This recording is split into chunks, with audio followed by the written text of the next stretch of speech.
Hello, welcome from isolation to safety training. I've been doing this for White River Electric for both the inside employees and the line crew, and it seems to be relatively effective. I guess concerning the circumstances of us being locked in our houses, it's probably appropriate. So here's the deal. I'm not a video guy, and also, I can only film for 20 minutes at a time. So this will probably be broken into two videos, probably 30 minutes in length total. But this is confined spaces or enclosed spaces. It's required annually for OSHA. We do have some confined spaces. They call it enclosed spaces in the construction industry. We'll talk about that when we get to regulations. So, in addition to this video, I'm going to ask you also, I'll upload a video and send you a link to it from the Consumer Chemical Safety Board about a confined space, the crew that was in painting inside the dam in Georgetown for Excel Energy, and they, sparked. They were cleaning their equipment and had a flashover, and this just emphasizes how a 4-gas meter would have saved their lives. It would have alarmed way before it got to a LEL situation to where it flashed over in that fire. And it's just a good confined space video, and it accounts for things, and it's a tragedy. And so I'll also send the link to that as well. So this is confined space review. And so confined spaces are what they are called in OSHA 1910, that's general industry. Our regulations are in 1910-269 for the most part, but we straddle construction and general industry. Sometimes we do general industry and sometimes we do construction. So when you're starting out in the morning, getting ready to go to the job, you're general industry. When you get on the job, you're construction. Whenever you're maintaining, altering, repairing, or constructing, you're in the construction industry regs. You're out of the general industry. That's why we kind of straddle both sets of regulations. However, confined spaces are called enclosed spaces in the construction industry, and it isn't as strict. So basically across the board, the general industry confined space standard is accepted. And if you always stick with the confined space standard, you're never going to have a problem with regulators or anything like that. You always stay right of the law. But confined spaces are not limited to storage tank, process vessels, bins, boilers, ventilation or exhaust ducts, sewers, underground utility vaults, that's kind of our area, tunnels, pipelines, open top spaces. Open top spaces more than 4 feet in depth, such as pits, tubs, vaults, and vessels. It's large enough for you to get into it. It has limited ways of getting in and out of it, and it's not designed for you to continuously work in there. And as we're going to see in this next video, it's not a confined space where it's a guy goes down in a manhole, but it meets every single one of these criteria. And it's a guy welding in an industrial mixer. Sorry.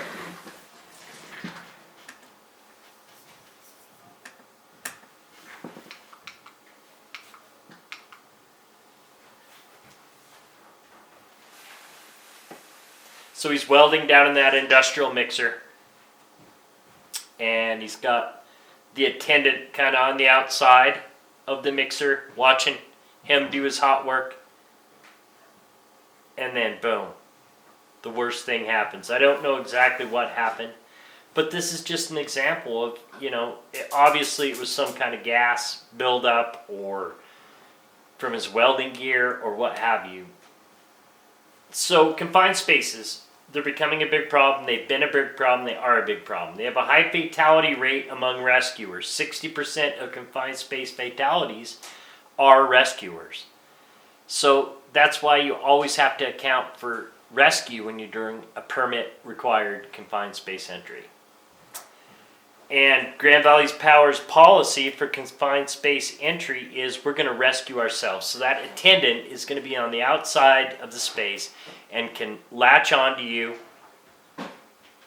and reel you out of that space. We have all the capabilities of doing that with our confined space rescue gear. Confined spaces are encountered in many workplaces, and they're also called enclosed spaces according to the OSHA construction standard. So, in overview, we're going to talk about the regulations of confined spaces. What is a confined space? We've already discussed. Dangers of confined spaces. The key personnel that are required for a permit required confined space entry. We're going to talk about permit required confined space entry versus non-permit required confined space entry. We're going to talk about the permit required program, the permit itself, and lastly, we'll kind of go over an entry permit. And this entry permit, if it's a permit required confined space, has to be posted on the outside of the space. But we're going to get into what permit and non-permitted spaces Grand Valley Power has on the system.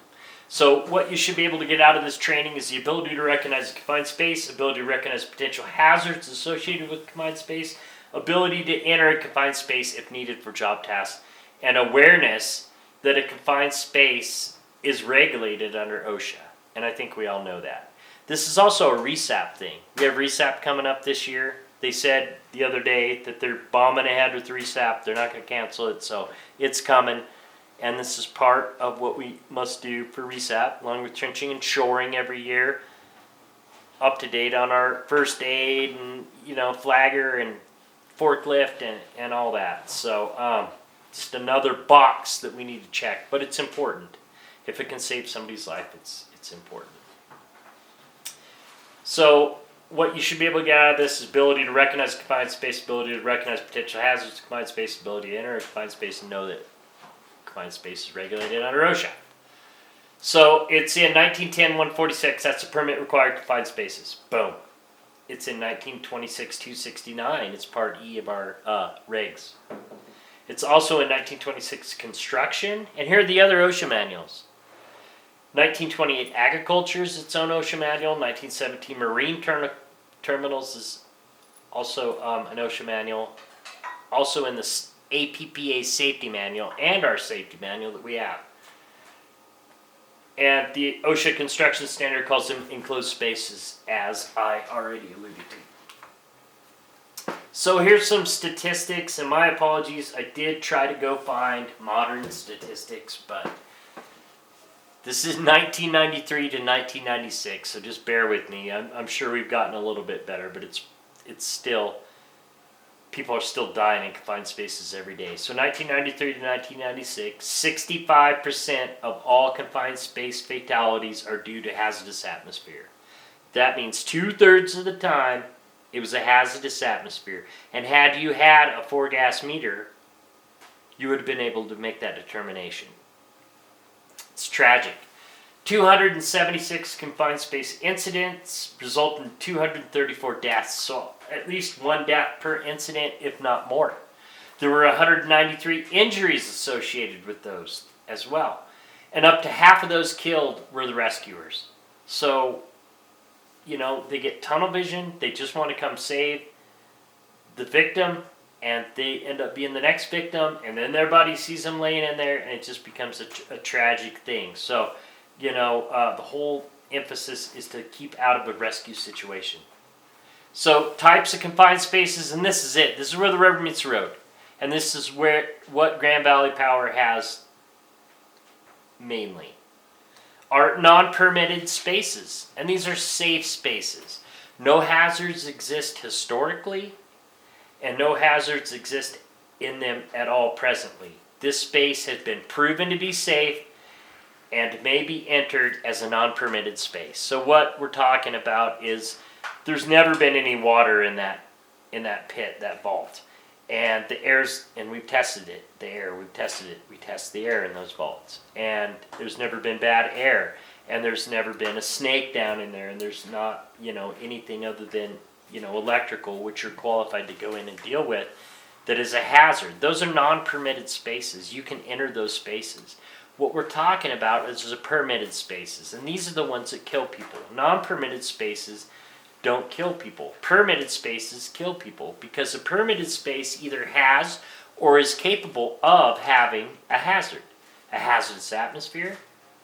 It could be electrical hazard, water hazard, animals, could be engulfment hazard, material falling in any kind of hazard, thus requiring a permit system to ensure the space can be entered safely. That's the whole emphasis behind a permit system. So all those people that died in those confined spaces because of a hazardous atmosphere, those are permitted spaces. And had they followed the regulations and tested the atmosphere before they went in there, they would have made the determination that it was bad and they wouldn't have gone in there.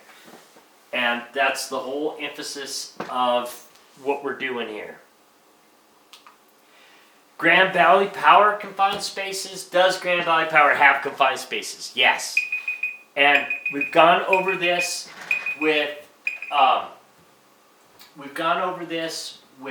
Mike, and we've gone over this with Clint. There's a lot on the Grand Mesa. We've gone over it with Leroy about the confined space booklet. But does Grand Valley Power have confined spaces? Yes. Does your job require you to enter a confined space at any time? Yes, upon occasion. And I know that that's, part of the job process that needs to be done specifically up at Powderhorn. Where are these confined spaces? Powderhorn has various pits and vaults to be entered. Bootcliff Substation has those 2 vaults that are dewatering pits from runoff water from the sub. But we've never, to my knowledge, had any reason whatsoever to enter those spaces. So if you're just dropping a hose into that space to pump the water out and you're not physically entering that space and you're not sticking your head in there and taking a big breath, it's okay to stick a hose into a confined space and pump the water out. If it's water, make sure we're not pumping gasoline or something. So, Grand Valley Power permit required confined spaces. The dewatering vaults at Bootcliff's sub would be a permit required confined space if you needed to enter it. But what reason would we possibly have to need to enter that space other than entering it with a hose, which isn't a person, but sticking a hose in there to pump the water out and dewater it is not confined space entry. Only if we needed to go in and perform maintenance on it, and if there was water in it, we most certainly wouldn't enter into that space. You just have to be practical with it. But what makes it a confined space is the water basically in it. If it was empty and dry and the atmosphere was okay from the four-gas meter, the space would be safely entered without a permit, with a permit, because the water had originally made it hazardous. The pits and vaults on the mesa are safe spaces, but Grand Valley Power does have a four-gas meter and the confined space entry gear if we need it. And anytime you guys need that gear, and if we need to do another practice session where we bring in somebody or we actually enter a confined space using that gear, by all means, let's get out that gear and use it. We paid good money for it, and so might as well use it. And by all means, the four-gas meter, it'll save your bacon long before a tripod, long before any of the confined space entry gear. The most important thing we have besides your brain and your common sense and your good sense of safety is the four-gas meter. And that four-gas meter will prevent you from getting into a situation where there's a hazardous atmosphere and it's going to kill you. And that's long before you need the tripod to get out of there. So again, four-gas meter, very important. We've gone over it. We'll go over it again. We'll go over it ad nauseum so you guys know that as long as you can get that four-gas meter out, press start. It may say it needs calibrating. I've been trying to keep up on the calibration. It's probably calibration's due, but I guarantee that it will take accurate readings even if it says calibration due. So you got to calibrate it every month, and I haven't been there for a while. So Grand Valley Power will continue to identify confined spaces on Grand Valley Power System and determine if they're safe spaces where no permit is required or permit required confined spaces. And of course, anytime you're going to enter a space, even if it's a safe space, communicate that fact to other people. This is a two-way street.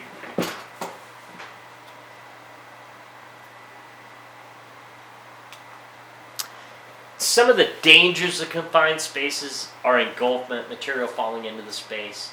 Hazardous atmosphere, as we've learned before, is another problem that we have with confined spaces. Lack of oxygen, too much oxygen, toxic gases, flammable vapors, flammable gases, methane, whatever, what have you. Anything that's not good ambient fresh air. Any other hazards capable of causing injury or is unsafe. Snakes, spiders, water, etc. Any hazard in a confined space makes it a permit-required confined space.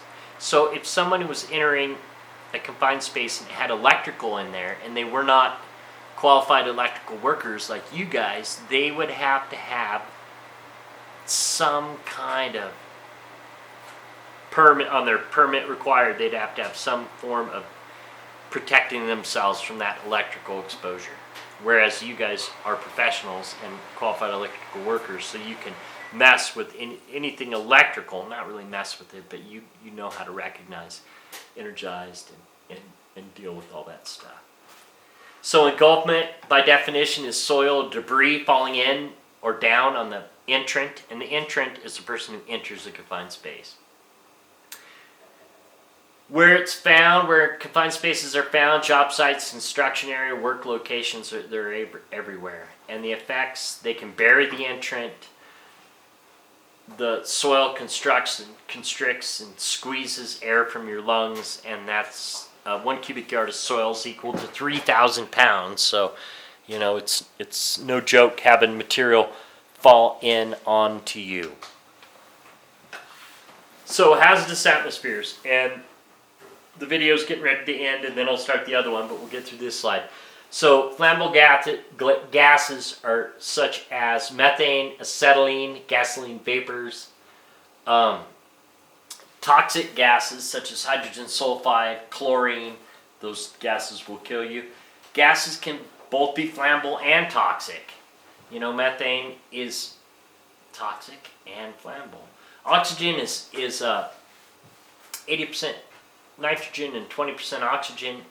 OSHA defines oxygen deficient at less than 19.5% and enriched at greater than 23.5%. It can make you pass out. If it's deficient and if it's enriched, it's not good for you either. So, we live in this happy medium of 80-20. Displacement of air by a heavier gas is definitely possible. Carbon monoxide may not be the best example, but there are heavier gases that can displace air and hang out in the bottom of spaces. Immediately dangerous to life and health, that's IDLH. And you must assume that. OSHA says if you know nothing about this space, you come across a hole in the ground and you're thinking about going into it, you have to consider it immediately dangerous to life and health. You have to view it that way. That's the rule. Welding, painting, and other work operations affect the atmosphere within confined space, so you need to continuous monitoring is definitely a good thing. If you have oxidizers down in that space and it's contributing oxygen to the atmosphere, it can lower the LEL and make it flash over. If you're welding in that atmosphere, it can take away oxygen. That's why continuous monitoring the space is always the best option. You can wear that 4-gas meter when you're down in the space. So it's going to alarm right by your body, right by your head. You're wearing it on your chest or wherever. It's going to alarm right there and tell you that you're in for it. Okay, and get out of there. So this is part 1. I will pause it here and we will start part 2 here in a bit. Thank you.